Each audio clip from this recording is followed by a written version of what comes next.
Taste the Daily.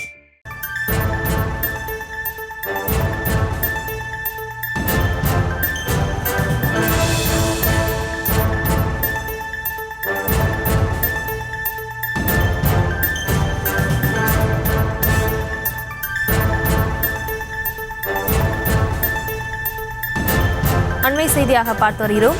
அண்ணா பல்கலைக்கழக மாணவி வழக்கில் எஃப்ஐஆர் கசிந்தது எப்படி என்ற தகவல் கிடைக்கப்பட்டிருக்கிறது. அது குறித்து விளக்கம் அளித்திருக்கிறது தேசிய தகவல் மையம். இது தொடர்பான மேல் விவரங்களோடு இணைகிறார் செய்தியாளர் ராஜேஷ். ராஜேஷ் வணக்கம்.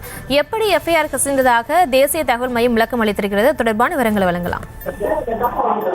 வணக்கம். அண்ணா பல்கலைக்கழக மாணவி விவகாரம் தொடர்பாக அந்த எஃப்ஐஆர் வெளியே வந்தது மிகப்பெரிய ஒரு சர்ச்சையை ஏற்படுத்தியது. இப்படிப்பட்ட ஒரு சென்சிட்டிவ் வழக்கிலே இது போன்று எஃப்ஐஆர் வெளியாக கூடாது, அது எப்படி பொது பார்வைக்கு சென்றது, யார் வேண்டுமானாலும் பார்க்கலாம், டவுன்லோட் செய்யலாம் என்ற அளவுக்கு சென்றது எப்படி என நீதிமன்றம் ஏற்கனவே கேள்வி எழுப்பியிருந்தது. அது தொடர்பாக தற்போது விளக்கம் கிடைத்திருக்கின்றது. குறிப்பாக தேசிய தகவல் மையத்தின் சார்பில் அதற்கான விளக்கம் கொடுக்கப்பட்டிருக்கிறது. அந்த விளக்கத்திலே தொழில்நுட்ப கோளாறு காரணமாக இது நடைபெற்றிருப்பதாக குறிப்பிடப்பட்டிருக்கிறது. சில தொழில்நுட்ப கோளாறுகள் மற்றும் ஆங்கிலத்திலே ஐபிசியிலிருந்து பிஎன்எஸ்க்கு இடம் பெயர்ந்ததன் காரணமாக இருக்கலாம் என்றும் அவர்கள் குறிப்பிட்டிருக்கிறார்கள். இந்த குறிப்பிட்ட அந்த விஷயத்தை தொடர்ந்து இனி கவனத்தோடு இருப்பதாகவும் தெரிவிக்கப்பட்டிருக்கின்றது.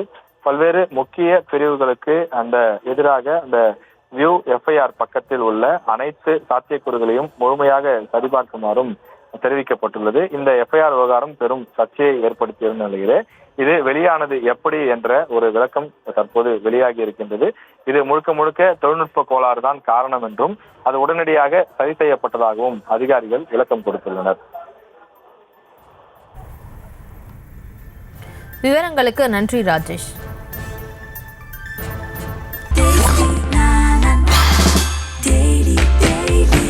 Taste Daily. Taste the Daily.